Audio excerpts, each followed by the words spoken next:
niveau moral même. Parce qu'en vérité, aujourd'hui, c'est le Sénégal, c'est l'image du Sénégal. Parce que c'est Ousmane Sonko. C'est Ousmane Sonko qui est candidat, qui s'est déclaré, je veux dire, candidat à la présidentielle. Mais ce qui s'est passé, quand j'entends en fait de ce qui se passe aujourd'hui, parce que nous avons des gens, des reporters qui étaient sur place, comme vous l'avez dit, les gens avaient les informations en direct. On avait ceux qui étaient au tribunal, de même que ceux qui n'étaient pas au tribunal. C'est un peu à mon niveau, hein, par rapport à l'éducation que nous avons reçue.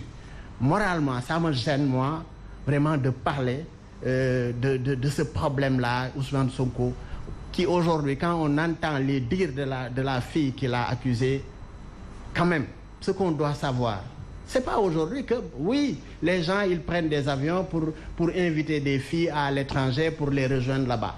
Donc ça, c'est des accusations du doyen Goumbala. Moi, ça ne m'engage aucunement, ça ne m'aime pas. Voilà, donc lolu awma ci man luma ci wax, au contraire dama koy bayé ay accusations mom. Mais en vérité, tay buñu waxalé yalla rek, ce qui s'est passé, bu ngeen fataliko un peu l'histoire, bi ñu njëkkee wax le problème de Ousmane Sonko Adji Sarr, automatiquement Ousmane Sonko avait écrit en disant que mom demul fofu. Il connaît il connaît même pas la fille nangam. Quelque temps après ñu supprimer poste bi, Ousmane Sonko appelait à une conférence de presse ou point de presse pour déclarer que effectivement dem na fa. D'abord. Donc il y a un problème de crédibilité qui se pose en premier. Deuxièmement, Ousmane Sonko, s'il vous plaît, c'est mon temps de parole. Doyen, s'il te plaît, ne me coupe pas. Ne me coupe pas. Doyen, ne me coupe pas. Doyen. Mais doyen, ne me coupe pas, s'il vous plaît, ne me coupe pas. Quand vous parliez, on vous a écouté, vous avez déroulé comme vous voulez. Il faut avoir aussi cette amabilité de nous écouter, dérouler nous aussi. Ce que je dis, Ousmane Sonko qui appelle à une conférence de presse ou point de presse pour dire que j'ai été comploté au plus haut sommet de l'État par le président de la République, par Serigne Bassirou Gueye à l'époque, par le ministre Antoine Diop. Mais quand même, s'il y a quelqu'un qui a politisé son affaire là, c'est bien Ousmane Sonko. Parce qu'en vérité, quand Ousmane Sonko s'est déplacé pour aller à Sweet Beauté, c'était par une période quand même très difficile. Les Sénégalais étaient en train de souffrir. On était en pleine pandémie qui tuait. Il s'est déplacé en tant que député pour aller là-bas. Excuse-moi, Fat Abdou. Mu jóge fa guddi googu jóge fa moom dem foofu la fa xew moom ak la fille là kenn mënul woon wax ne lii la wala laa ñun man personnellement depuis que affaire boobu am ba bésu tey débat yi ma ci dem yépp doyen Doumbala partagé nañ 2 fois plateau. Il ne m'a jamais entendu m'accuser Ousmane Sonko de ndax liñ ko def moo ko def wala defu ko. J'ai toujours eu maanaam benn posture bu nga xam ne mooy wane ne nous avons une justice, l'affaire est pendant devant la justice, nañ bàyyi justice mu doxal. Parce que la fa xew Ousmane Sonko, la fille ak jigéen ña nga xam ne ñoom na nekkaloon foofu ak éventuellement moom Ousmane Sonko ñoo mën a wax réellement la fa xew.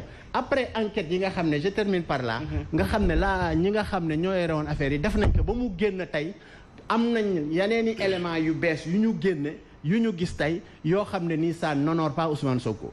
En toute franchise, je ne le dis pas parce que je suis contre Ousmane Sonko, non. Alors, je le dis dama koy wax parce que loolu mooy li nga xam ne dafa metti tey c'est-à-dire moralement c'est difficile quoi. Mais lii may wax mooy réew mi en toute franchise Sénégal nga jàpp ne réew mi yow da nga koo soxla ñu ne nga ne réew mi da nga koo war a jàpp da nga ko war a téye da nga war a nekk président wu sénégalais yi dama jàpp ne war nga fexe ñàkk sa bopp ba am un comportement irréprochable parce que en vérité loolu mooy dëgg. Mais aujourd'hui on ne peut pas venir tey jël les destinées de ce pays là confier que des gens yu nga xam ne de mœurs douteuses si je peux les bu ma ko mënee tuddee noonu di leen dénk suñu réew mi duñ ko def.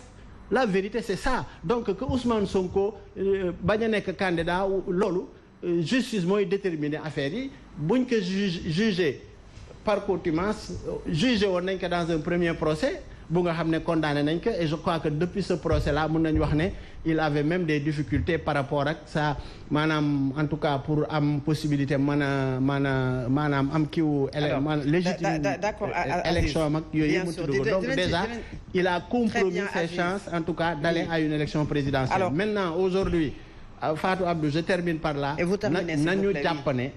nañu jàpp ne réew mi amul kenn ku nga xam ne mën nga jël le monopole du patriotisme ne yaa ko amee mais quand j'entends doyen vraiment avec ak âge am ak respect bi mu am ak expérience politique bi mu am ak li fi mu bokk di wax ne tey yenn wax yi mu di ko wax bay légitimer les actes contre nature de légitimer ay góor jigéen wala ay jigéen ak jigéen c'est que là y a un problème. Merci Aziz. Alors au-delà des faits Youssouf est-ce que nag ci procès bi interpellé wul ñi nga xam ne ñoom ñooy def politique mi ngi koy wax li fa génn dëgg la wala du dëgg mais déjà l'endroit ak li nga xam ne moom la ñu fa wax est-ce que aujourd'hui leur façon de faire warut a interpeller ñoom ñi nga xam ne ñooy politique yi. jërëjëf Fatou Abdou ma nuyuwaale Ahmadou pour dire que moi je suis prof de philosophie et que j'ai beaucoup de respect pour mes collègues professeurs de français. Fierté la aussi ma dégg ko mu leeral parce que ça montre que jàngalekat bu ne loolu ngay ñaan yàlla un jour nga tase des anciens élèves nga maîtriser seen art ba ñëw di éclairer le peuple sénégalais. Tout à fait. Fatou Abdou gis nga wax ji jarta guddal la justice sénégalaise depuis 2012 dafa nekk ci yoon boo xam ni du yoon bu baax.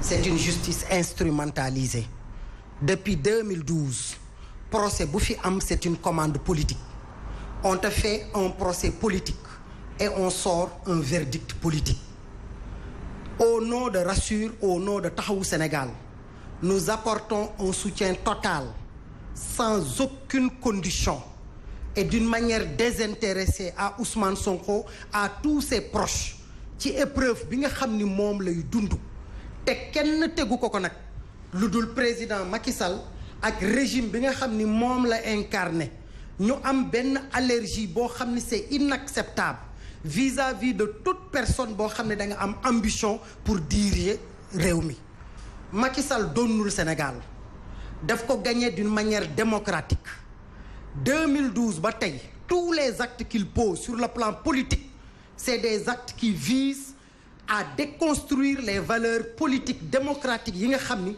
moo nekkoon ressort Sénégal il n'est pas démocrate parce que ñàkk démocratie moo ngi commencé à chaque fois soo identifier un adversaire politique nga jàpp ni que mën na la sonal nga instrumentaliser la justice ba éliminer ko ki ñu ko njëkk a def Karim Wade la ñun ñëpp teg nañ ci suñu bët c'est vrai en 2012 bi ñuy xeex jàppoon nañ ni que dafa war a am reddition des comptes parce que fàtte xëju fi mais reddition des comptes warta nekk une chose sélective c'est avec Macky Sall que l'on a commencé à avoir benn reddition de comptes d'une manière sélective à telle enseigne que ñi nga xam ne que ñoom la ñu interpellé woon ci CREI yi ñu war leen a àtte mennum Karim Wade lañ si àtte tëj ko privé ko ay droit mu jeexal ñu exilé ko à l'extérieur keneen ki nga xam ne que moom la nga xam ne que la ñu dunduloo lu metti ci dëkk bi te Macky rek a ko teg